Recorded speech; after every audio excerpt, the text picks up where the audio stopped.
I'll call this meeting of the Blackhawk County Board of Supervisors to order. Roll call, please, Mr. Veeder. Leyland, Here. Little, Here. Trelka, Here. White, Here. Schwartz. Here. Please join us in a moment of silence to reflect on today's actions.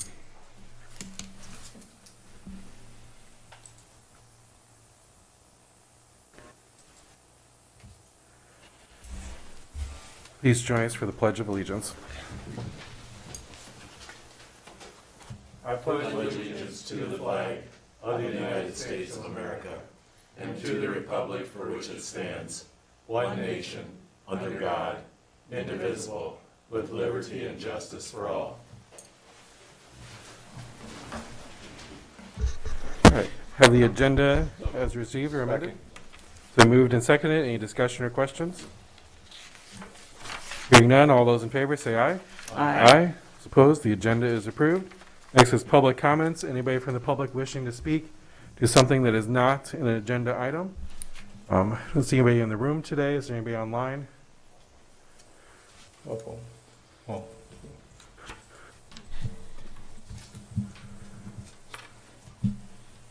right, hearing no public comments, we will move on to claims and payments. Morning, James. Good morning, Board. Morning. Last week's expenditures, $422,654.39. The larger items, $86,096 for the jail boiler project. That should be just about finalized.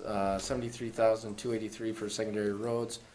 $31,265 sheriff's office. $21,547 for the IT department, and $17,334 for elections. Everything looked normal.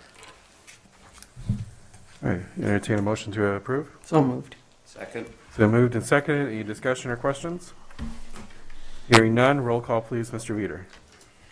Leyland, Yes. Little, Yes. Trelka, Yes. White, Yes. Schwartz. Yes. The resolution is approved. Next, we will receive project updates from department heads or elected officials. Morning, Kathy. Morning. Good morning, Board. Good morning. Kathy Nicholas, County Engineer.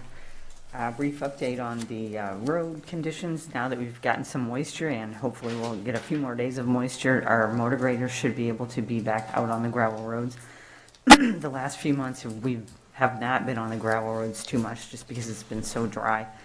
So there have been a few locations throughout the county where washboarding has developed, and I'm hoping that that will be alleviated over the next few days. In our project work, paving on Schrock Road is basically complete. This is the portion between Dysart Road going east over to Highway 218, that 2-mile section. The shoulder work is done, the paving is done, the pavement markings are done, and that turned out very nice. Asper did a nice job. They are continuing to work on Elk Run Road, and this is the portion from Dubuque Road up to Independence Avenue. They have yet to place the final lift, and just due to the weather this week, we're hoping they can get in there maybe Wednesday and get that complete this week, or else they'll have to, of course, come back next week. And then lastly, Cedar Wapsie River Bridge is going well. If you've been out there lately, PCI is setting the formwork to finish the deck. If you recall, they have poured the west side of the deck. They have yet to pour the east side of the bridge deck, and we're hopeful that by the end of next week, so the 14th or the 15th of mid-September, they should be out working on that, pouring the deck. And I'll keep you informed because I think some of you might be interested in going out there to see that work. Can I answer any questions at this time? Thank you, Kathy. Thank you, Kathy. Thank you. Morning, Board. James Perry, Finance Director. Kim is going to be putting up a slideshow. I had handed this to you this morning, but I did get notice on Friday that the GFOA did allow us, or give us our Certificate of Achievement for Excellence in Financial Reporting. This is the 15th consecutive year that we've received this at the county, and I wanted to kind of touch a little bit about that and bring forth a little bit of information. So, this is going to be for our FY19 CAFR that we had submitted to them. It seems pretty pretty much, or pretty far later in the year. It got delayed due to COVID, so they are kind of coming back to us a little late than usual. But the Government Finance Officers Association of the United States and Canada, or the GFOA, has awarded the Certificate of Achievement for Excellence in Financial Reporting to Blackhawk County for its comprehensive annual finance reports for fiscal year ending June 30 of 2019. Next slide. The Certificate of Achievement is the highest form of recognition in the area of governmental accounting and financial reporting, and its attainment represents a significant accomplishment by the government and its management. To qualify for the Achievement of Excellence in Financial Reporting, a report must receive the unanimous approval of all reviewers. Next slide. Thank you. Blackhawk County received proficient in all 17 categories that it is that they do review. I won't read every category, but you can kind of see that we did like I said, we received a proficient in every category that they had mentioned. And then finally, that is our certificate of achievement that we received, and then that will go into the audits for this year. I think that's a true testament of the work that everybody's done throughout the whole county. Your office, the auditor's office, and all the other departments and their financial budget people. So we want to thank everybody, and 15 years in a row, I think that's pretty good. Yeah, it's definitely a group effort, that's for sure. We want to thank everybody on that. Yep, thank you. Yes, yes, thank you, James, and every department. But All right, any other department heads or elected officials wish to give an update today? All right, hearing none, we'll move on to the minutes approved from the September 1st meeting. So moved. Second? It's been moved and seconded. Any discussion or questions? Hearing none, all those in favor say aye. Aye. All those opposed, minutes are approved. There will be a hearing and bid opening later on in the meeting today. But next is the consent agenda. This will be approved with a single resolution. So moved. Second. Moved and seconded. Is there anything in the consent agenda anybody wishes to discuss? Hearing none. Roll call, please, Mr. Veeder. Little, Yes. Trelka, Yes. White, Yes. Leyland, Yes. Schwartz. Yes. The resolution is approved. Next is a proclamation to proclaim September as National Voter Registration Month and September 22nd as National Voter Registration Day. So moved. Second. It's been moved and seconded. This is a good time to encourage everybody to make sure they're registered to vote. They've updated their registration to their current address. And Mr. Veeder, just a reminder for everybody, what is the last pre-registration deadline for this election? Be 10 days It's October before. 24th. It's the Saturday, 10 days before the election. Courthouse will be open until 5 o'clock that day for people that would like to register to vote at that time and also to vote absentee. The importance of being registered to vote at that time is that, well, first I'll point out that you still can register to vote on election day. But if you are not registered to vote until then, or if you have to change your address, then you have to present specific types of identification outside what you normally need to present, and it can cause a backup in the line, or you might have trouble if you don't have the right identification. So it's always best to get registered by that deadline 10 days before the election. Very good. Thank you, Mr. Reader. I believe we have a motion and a second. Any other discussion? All those in favor say aye. Aye. Aye. All those opposed? The proclamation is approved. Next, under other business, this is a motion to direct the county auditor to advertise for a public hearing to be held at 9:05 a.m. on September 29th, 2020 in boardroom 201 of the Blackhawk County Courthouse, 316 East Fifth Street, Waterloo, Iowa, on the proposed Second. 3-year lease agreements for the use of one or more county-owned flood damage vacant lots. It's been moved and seconded. Any discussion or questions? Hearing none, all those in favor say aye. Aye. Aye. All those opposed? The motion carries. Next is a motion to receive and place on file the actuarial opinion certificate for the fiscal year 20 of the Blackhawk County Insurance Health Care Plan as submitted by Insurance Strategies Consulting, LLC, and to issue checks for $110 in filing fee and $975 for 509A study plan for plan ending June 30th, 2020. So moved. Second. So moved and seconded. Any further discussion or questions? Debbie, you got anything on this? No, I don't. This is actually handled by the auditor's office. Oh, The actuarial for the 509A is done by Helen Stefan. Thank you. All right. Any further discussion or questions? Hearing none. All those in favor say aye. Aye. All those opposed, the motion carries. Next is a resolution to opt out of the presidential directive to defer the payment of employee Social Security tax. So moved. So moved. Is there a second? All right. I'll add a second to this. Let's say I agree with the accounting staff that we've heard from. This is probably create more headaches than it's worth because my understanding is that it's just defer this. And the taxes, Social Security taxes, will still be due in the next year. And if an employee somehow left during that time, the county could be liable for it. And further, this also destabilizes the Social Security as it is. There's some talk about making this permanent. If that happens, Social Security would become insolvent by the year 2023. So I think this is wise to opt out of this. Grant, you provided a rather lengthy email about the research and the information you had. Is there anything you'd like to add on that as well? Well, in addition to what Chris said, Yeah. we checked with our outside auditors, and their advice is to opt out on it. And it's also, from a practical point of view, our software that we use for payroll won't handle this. If you're going to, both the county and, the employer and the employee pay into the Social Security Fund. And if we're going to stop the employee's payment into it, we can't stop the county's contribution, so we'd have to do all that manually. And for a situation where the people are going to have to pay it back anyway, it doesn't really seem realistic or practical. Thank you. Thanks, Grant.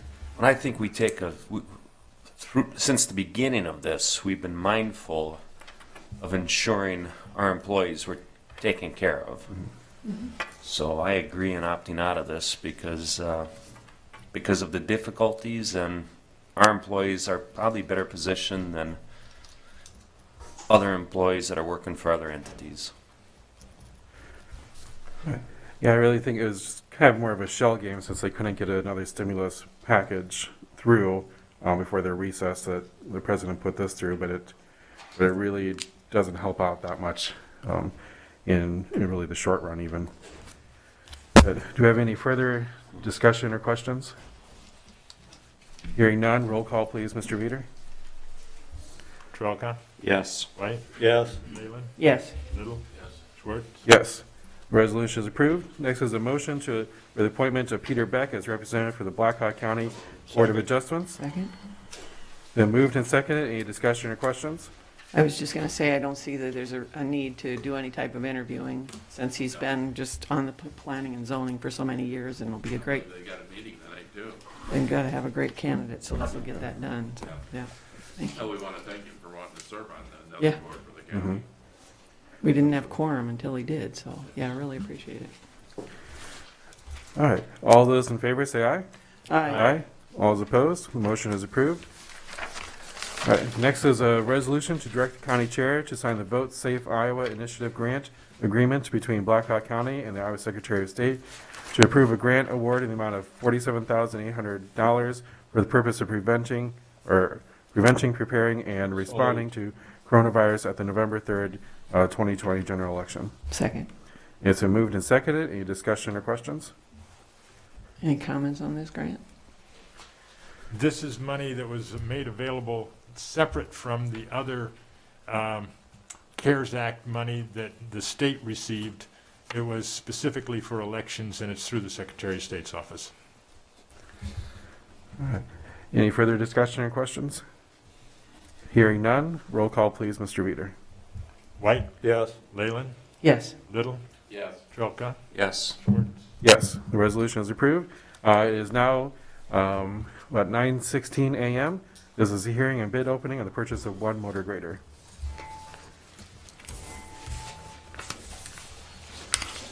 All right, first entertain Second. motion to receive and place on file proof of publication. It's been moved and seconded. All those in favor say aye. Aye. Motion to close the hearing after oral and written comments are received.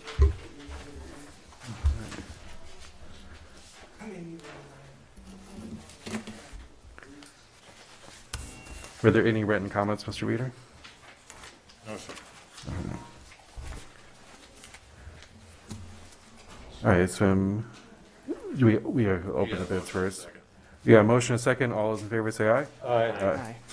All right, next we'll open the bids. How many bids were there total? We, We got two, but I'm talking about, was there more than that sent out? we sent to Altorfer and then Murphy, so Caterpillar dealer and our John Deere dealer. So you sent two out and got Two two. out. Yes, It was also on the website. yes. And I should say, we don't yet know how many bids we're receiving because each company could submit a multiple bid. So the first bid is from our Caterpillar dealer. It's for a Cat 150 all-wheel drive. It's $364,900.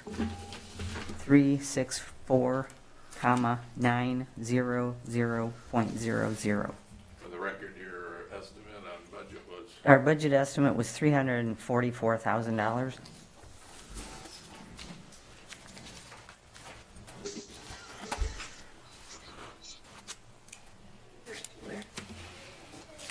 and these two did meet the deadline. Yes, we received both bids last Friday. And the bids were due by, I want to say 4 o'clock on Friday. It says 3 PM on Friday, Okay, 3 PM. on the 4th.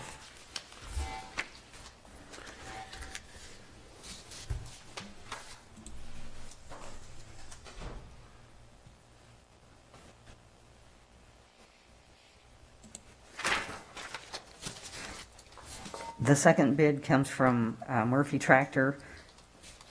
It's for a John Deere 772G six-wheel drive. The bid is $355,000. 355, comma 000.00. All right, thank you. Next is a motion with the We board. have another bid. Oh, I'm sorry, go ahead. The third bid comes from Murphy Tractor. It's for a John Deere 672 GP six-wheel drive. That bid is $340,000. 340, comma 000.00. Those are all the bids. The multiple bids from one vendor, is the reason for that is why? Because we allow, because of the specifications between the John Deere and the Caterpillar are such that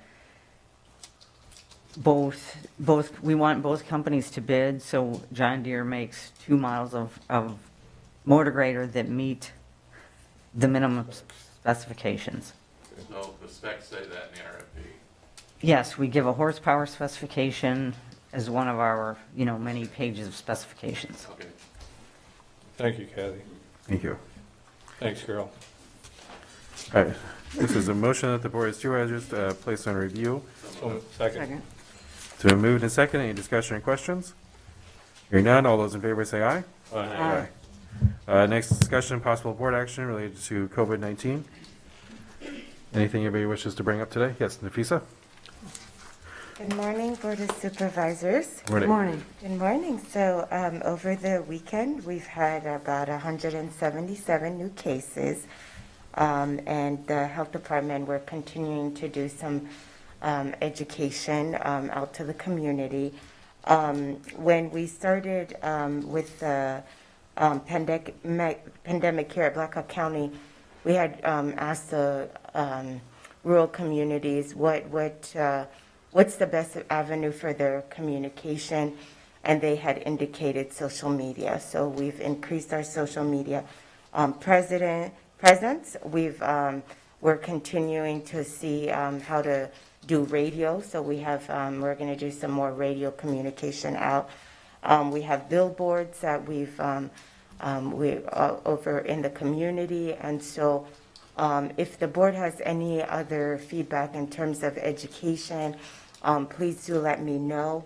The team is working on some additional campaign strategies. Most of our communications with the business community is through the Grow Cedar Valley, where they reach out a larger pool of businesses. But we are in constant communication with the different sectors. I have now weekly meetings with the superintendents. Today I'll touch base with them to just give them an update where we are. Next week we're going to have a meeting with the superintendents and the medical directors, just so we're all in alignment and with the different updates that the state is giving us. So that's where we are. I will continue to update you all. If you have any questions, please let me know, or any additional strategies, please let me know. The team is constantly thinking through creative ways of just informing the community. Our new cases are still in the 18 to 40-year-olds. As you will see, also we have released zip code data. So far right now, over the past couple of days, and we've seen a pattern with just the younger population. So college-age students are representing the bulk, but it's still community spread through the 18 to 40-year-olds. So any questions for me right now? Nafisa, I have a question. I know you mentioned the Grow Cedar Valley and the Yeah. reaching out to businesses. What types of things are they doing, or are you doing with them, and what is the response? Because I do think businesses are critical, or kind of the key to a lot of the success of some of this. So we have been, any update we provide, we send it to the Grow Cedar Valley contact. In particular, mine has been Carrie Dara. And then they inform the business community or post it on their website. One of the things that we've done with also when the governor news proclamation for bars and restaurants, we educate first. You know, I've conveyed that's our number one thing is for us to educate first before enforcement. And so we go and we find like hot spots. Where are some of the hot spots? And we educate them and let them know, like, okay, these are some of the things, that the closure requirements or whatever measures that need to be set in place. The team goes out there and does that first. And so we're always looking for strategies, especially for us. These past couple of weeks have been really the bars, making sure that they're informed, and also if they're struggling with understanding where they're, how their licensure aligns with the proclamation. I do believe it is our responsibility to educate them, and so we work with them. So those are some of the strategies we've been implementing. I think it's really been more bars and restaurants that we saw several weeks ago. But usually if Carrie informs me that there's, additional education that's needed, we have Zoom meetings with the business community. But any business that really calls the health department, we educate them and then we work with them. What's been the response? I'm curious for some of the bars when you go out and do the education of them. It's been frustrating. I mean, it's been frustrating. I think we've all been frustrated at some point or another with the response. But to have businesses close, reopen, and then close, it's been emotionally frustrating. But we do our best to educate them, and some are more proactive, and others, I think, especially with bars, it's just been very hard. So I'm not gonna sugarcoat it. It's just been hard. Yeah. I asked, but thank you. Yeah. Well, I think some of the other supervisors have heard that some of the college students are going out of the county now. Oh, of course. going to they are. Waverly. Waverly. It's, out in the country. yeah. And, you know, I'm big into cause and effect. I mean, that's creating more problems than it's solving. And I just don't understand how, like Smitty's in downtown Waterloo has anything to do with the college crowd. Or I've the got- ambulance in Evansdale. Yeah, yeah. I mean, these businesses are hurting. All the veterans clubs are on the verge of closing in the area. So I'm Like a solution. yeah, what is the solution? I don't know. And I like that you're pursuing education, because I think that's where it should be. That's the answer. Yeah. That's the key. There's still a lot of confusion out there. Yeah. And a lot of confusion is in our surrounding communities, the LaPortes, the Hudsons, the Dunkertons. Somehow you gotta reach a people.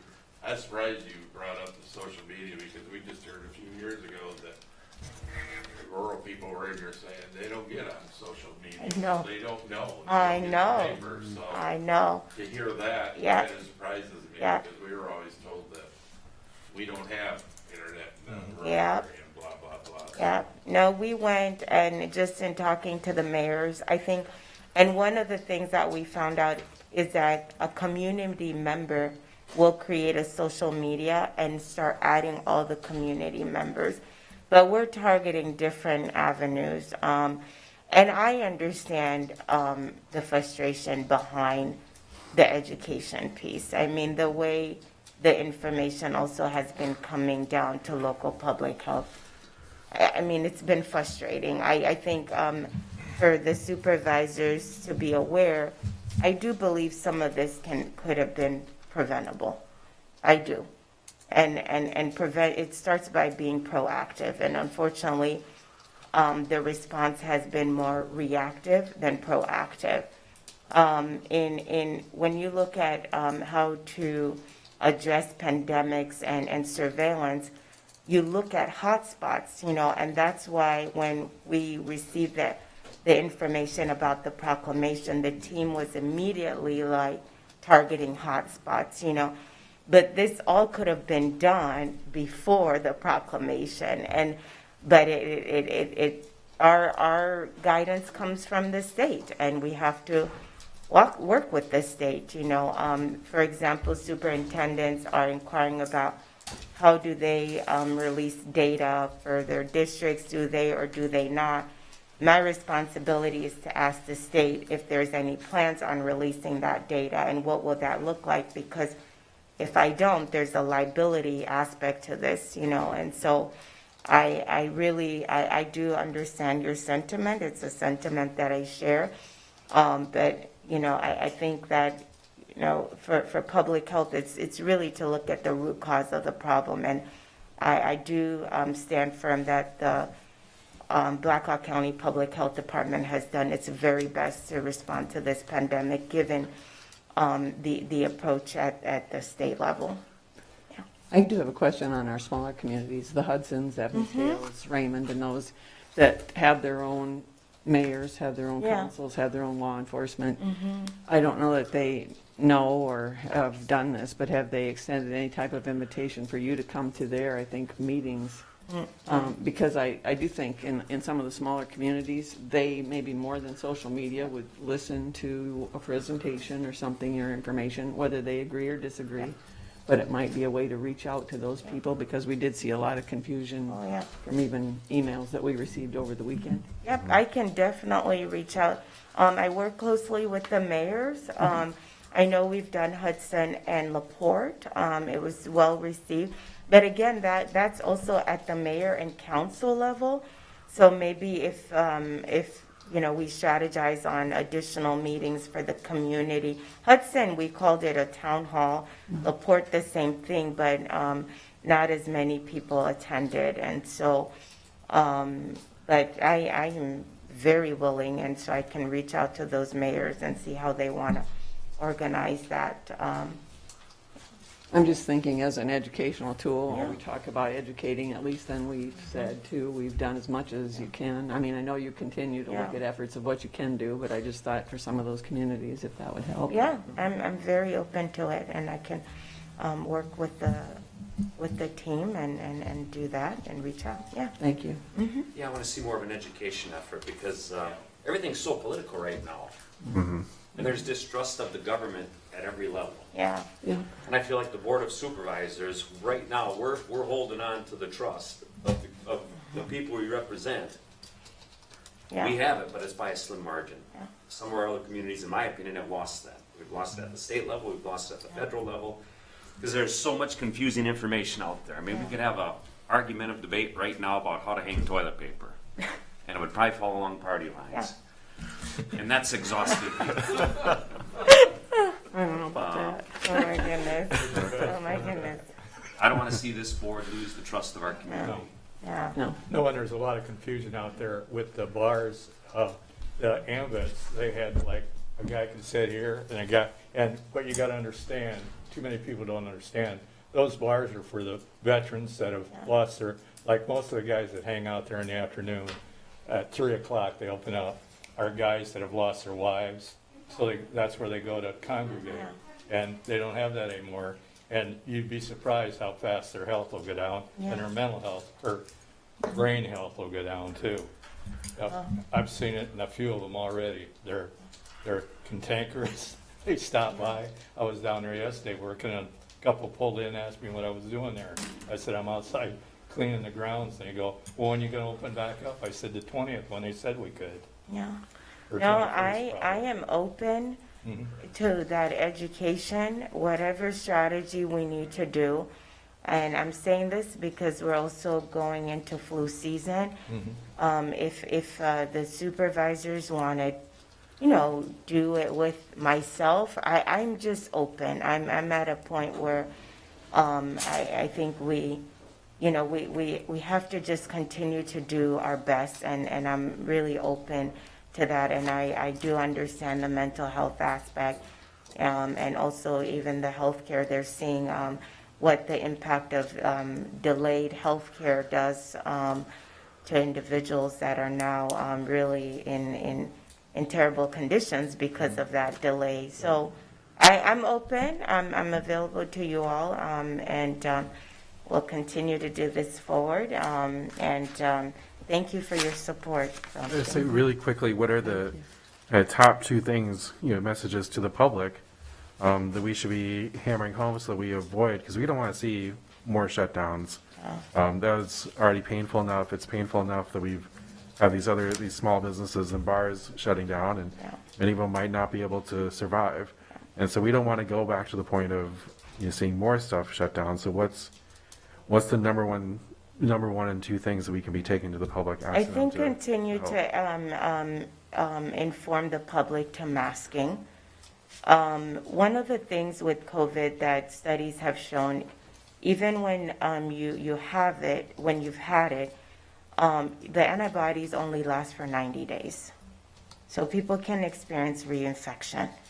And we do need to have, people to understand that, masking is really not a political thing. It's just, this is what the science is showing us that we need to do to prevent the transmission and to lower the risk in particular. So we still do the case investigations of even when you're in close contact and you're wearing a mask, if someone has been exposed, we will consider you an exposure.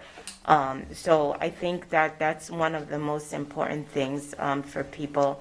Again, we're going into flu season, so constantly washing hands, those 3 C's, all the communication that we push through social media when we do our numbers, but we also add the additional preventative measures. I would emphasize the communication of that as well. Children need to be updated with their immunization. If you have chronic health conditions, this is not the time to postpone. You do need to see your provider, and you do need to physically distance. It's really, there's so much unknowns that we're seeing. Now, last week, some of the reports that are coming out, you're seeing even individuals that don't have underlying conditions that are not making it. So it's not something to take light. So And I can send out even via email, so you all have it, the talking points.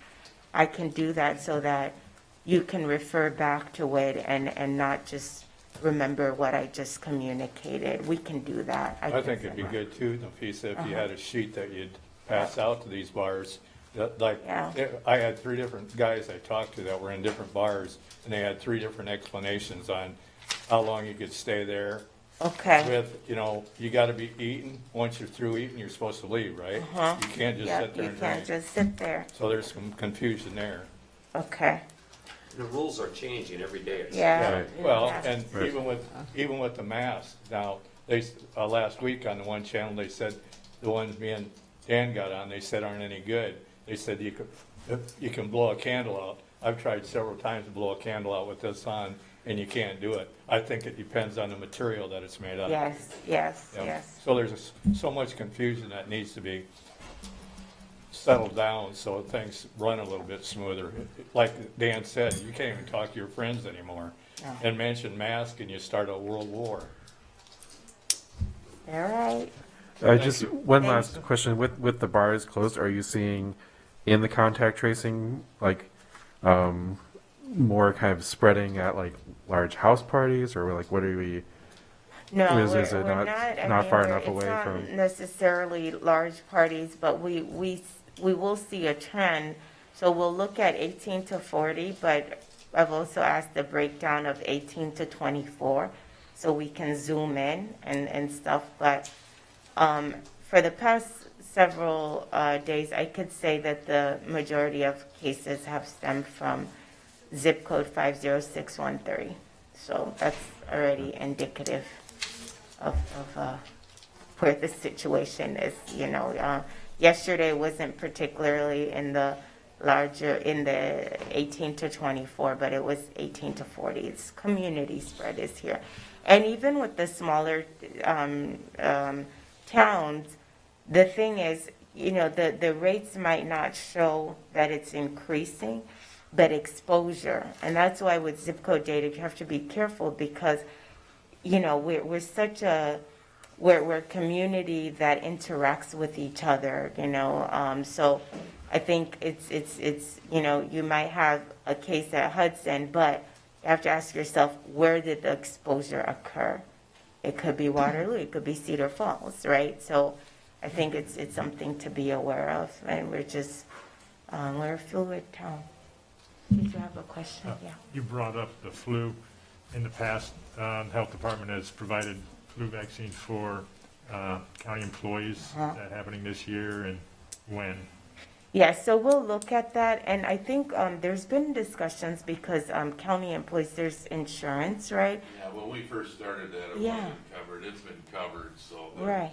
they could get it for nothing going anywhere. Yeah, Otherwise, we're paying for it through the health Exactly. department. We're paying twice, which I think is ridiculous. So we're not going to have, Well, I don't know, but that's been my argument the last few years. We're Right. paying to have it done when it's covered under their insurance. so I think that would be something that the Board of Supervisors can provide me direction with, because it does happen, like what Supervisor Little, and so I think for us giving it's more of a convenience, and so I'm just open to, employees are used to getting it here, and so they'll want to plan, if they're not going to get it here, where they're going to get it, and they'll like to have advice on when the best time to get it is. okay. I think So- we need Yeah. HR to confirm that we can get it through our health insurance. It's my understanding that we can as well. She sent an email out many times. Yeah, So, She's on the phone right now. Maybe a list of pharmacists or Yep, she's something, checked. yeah. You want her to address it, Dan? yes. Hey, Deb, Debbie? Question? we're just wondering, flu shots, is that covered through our health insurance? Yes, it's actually through Navitus. The flu shots should be free. I actually already had mine and they were free.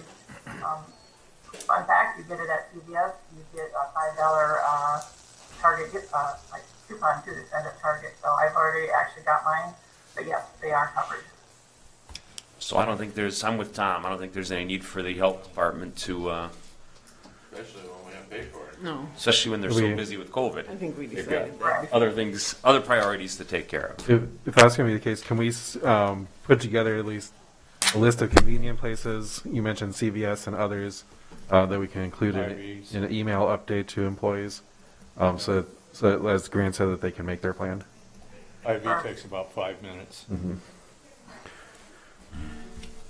Okay, so I hear there's a consensus that the health department is not to provide flu vaccine. Yep, Yeah, sounds that's good. good. Okay. Actually, my doctor suggests you go to a Walgreens or Yeah, they don't even have it yet, but no. Okay. Well, thank you very much. Thank you. Thank you.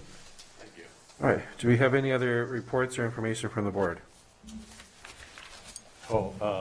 Just an update on this Friday at 3 o'clock, we start the 45-hour vigil for the Vietnam veterans, and it goes through Sunday at noon. Friday at 3 o'clock, we'll be releasing balloons for the POW MIAs and also remembering 9/11 on that occasion. And Sunday afternoon at noon, at the closing, we'll be releasing 45 balloons for the soldiers and sailors and Marines that were killed in Vietnam. So, and, well, 43, and then 2 were missing in action.